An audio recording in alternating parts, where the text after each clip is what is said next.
I've been to Argentina, Uruguay, and now Ecuador in just a 2-week trip. Um, I was in Montevideo, and I drove around. I rented a car and drove up and down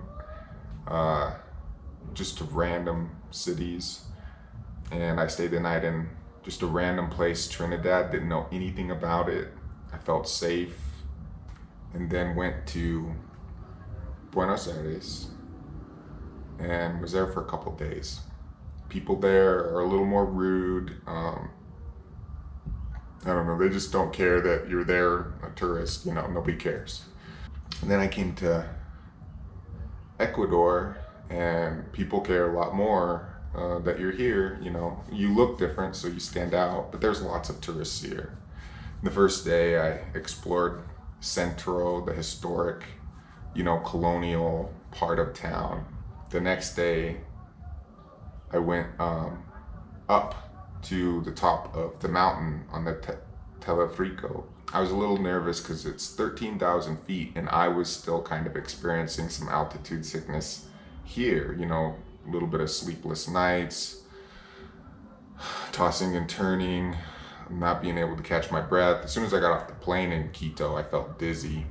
But yeah, I was nervous to go up to 13,000 feet, but they were selling oxygen. So I bought a tank of oxygen. I don't like heights. And I have a problem with altitude. So I bought this. Going from 10,000 feet to 13,000 feet, I didn't do very good at 13 or 10. So I doubt I'll do good at 13.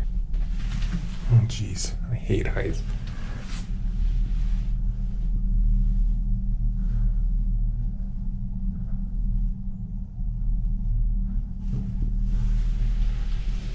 Oh, now the wind is blowing. Oh, I think that was the worst of it. Oh, thank God.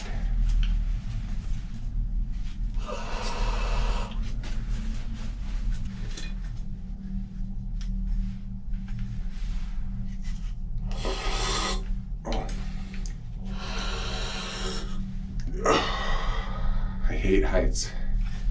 Thank God I bought this oxygen. Holy crap. And that just was like a security blanket. It turned out that I didn't need it, and when I did need it, I would just end up walking faster while I was up there, and then I would get into trouble because then I couldn't catch my breath. And I would have overexerted myself. And so I tried to only use it after I had sat down and wanted to recover a little bit and then I may use it type of thing, but I didn't really need it. It was just comforting to have. The wind started blowing. That was terrible. Hate heights. Well, I was nervous about going up this thing because of the elevation, and pretty quickly, I think I got more afraid of being on the gondola, on the cable car, Telefrico.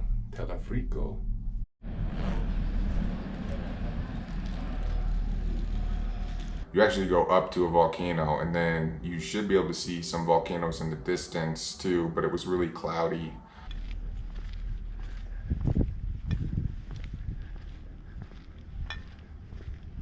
And I can't remember how to pronounce the name of the volcano. But I got some great views of the city.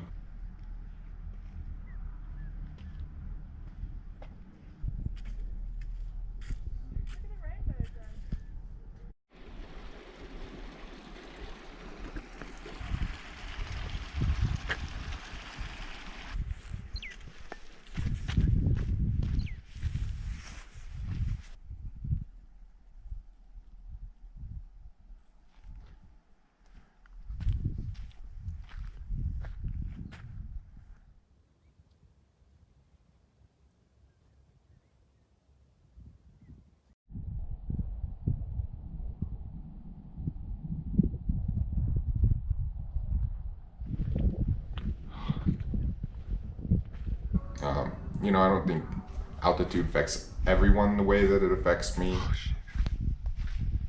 See, to have it hit me really hard and then it passes pretty quickly.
Qué rico frío. Mañana resfriado todo. ¿Cómo?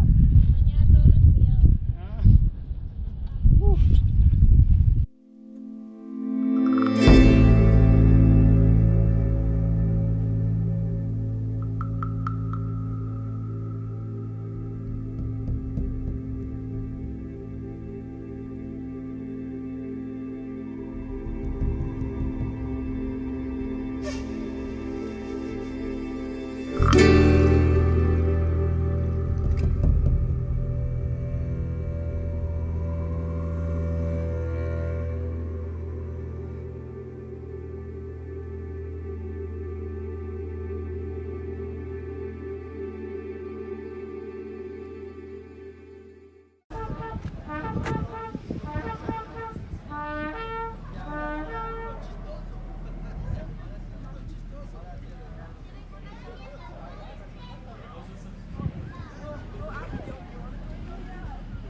And they had an oxygen bar up on the top too.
Hopefully I find a taxi.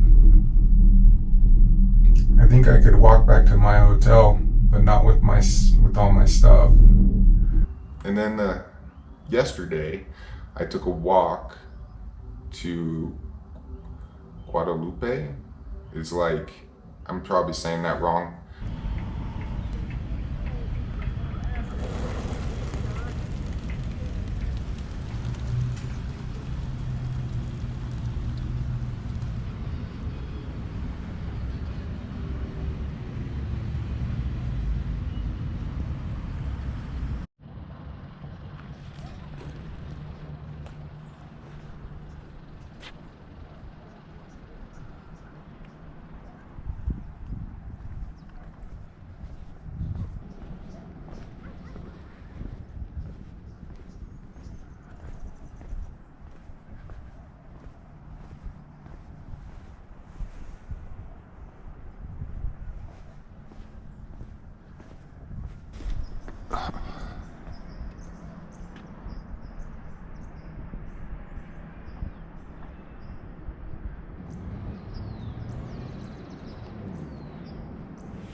I walked down the hill because it's like a big hill and basically goes down to the bottom where there's the river.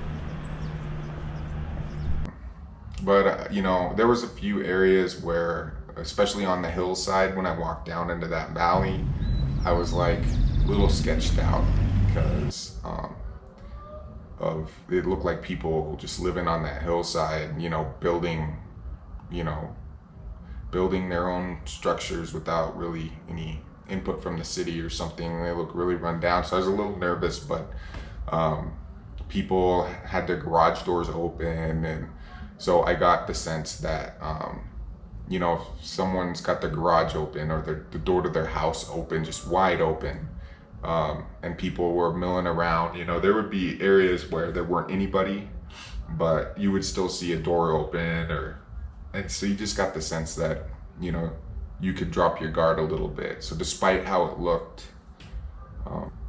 you know, it seemed fine.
There was a park, and I walked around the park. I was hoping to get close to the river, but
and walked around La Carolina.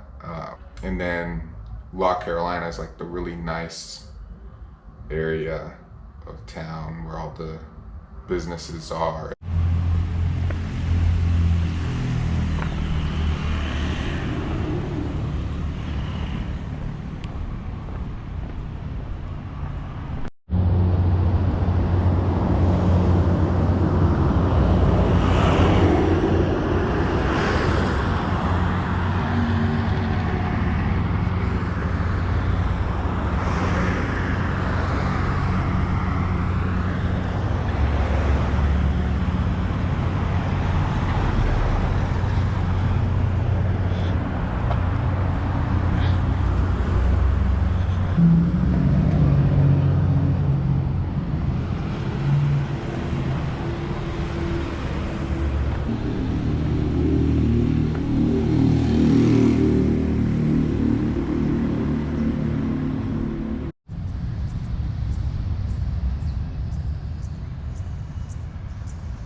And then, so I did a bunch of walking and walked to the Carolina Park. The park is huge. It's supposed to be like Central Park or something.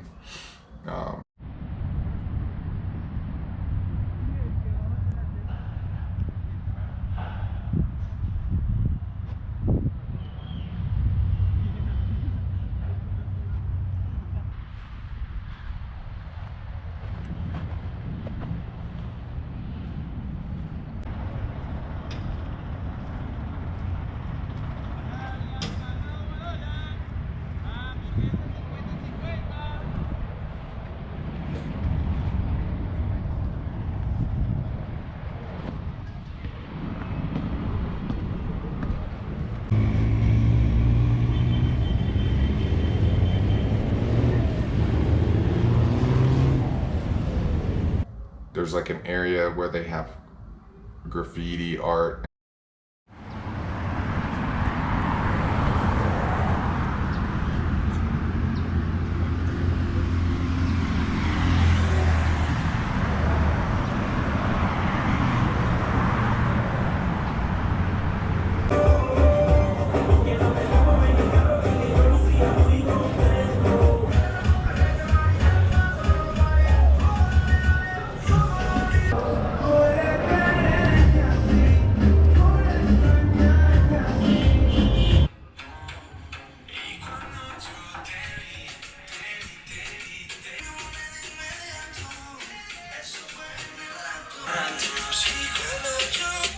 So I'm getting packed and ready to leave Ecuador. It's kind of sad. I think I'll come back, maybe rent a car and drive around. The people here are really nice. There really isn't much that I would change about the trip. I wanted to cover some territory, and I knew it would be a lot of work and pretty tiring. But there were some interesting things that occurred politically, you know, in international politics, which I happened to be on the ground and been able to see. You know, Jair Bolsonaro, the Brazilian president, he was in Argentina when I was in Buenos Aires. Buenos Aires is the capital. And so I happened to be downtown, and there were people, political candidates down there, news crews, and there were lots of signs, you know, expressing their disdain for Bolsonaro. And on Wednesday, which was 2 days ago, they legalized gay marriage. Congratulations to Ecuador. And that happened while I was here. It's pretty cool. But, oh, and then the Lula Libre, when I was in Buenos Aires, they had the Lula Libre, and even in Uruguay, they would graffiti on the side of buildings like Lula Libre, and that's, you know, free Lula da Silva, the former president, and Greenwald. While I was here, Glenn Greenwald of The Intercept came out with a report And I guess that he has a trove of documents that show that Moro, the judge that put Lula, in jail, that it was politically motivated, and they have lots of documents that support that. I know that even a wiki search, they kind of painted Lula in a negative light even on wiki, but there's just no evidence. There's just no tangible thing to grip onto to say that he deserves to be in jail. I don't know if he's corrupt or not, but there's no evidence to suggest he is. So the fact that he's in jail is he makes him one of the most famous political prisoners of our time. And Latin America is no stranger to coups, and it sure certainly seems like that was a coup. And that's how Bolsonaro got into office. So, and even when I was talking to a lady in Argentina, she was talking about how I was, Evita, the singer, or the Evita, the musical that they made, she married this guy, Perón, and he was, he became the elected president of Argentina. And when Evita died, they were going to make this huge monument of her, but because there was a coup to overthrow Perón, because he was, representing the workers, but with unions and stuff, and maybe he was corrupt, I don't know. And this was like in the late 70s. So the military overthrew him for the sake of private business. And this is exactly what the lady on the tour said that was giving the tour, is that the military overthrew him. I said, why? And she said, because for the sake of private business. And she seemed like she was in favor of that was a good decision, that people just want free stuff. It was just fascinating to me. And they have a lot of poverty there in Argentina as well, especially in Buenos Aires. And there was some sketchy neighborhoods there too. So it was not like Uruguay. Uruguay was a paradise where you could go anywhere and you didn't have to worry, watch your back so much. I'm sure there was crime, but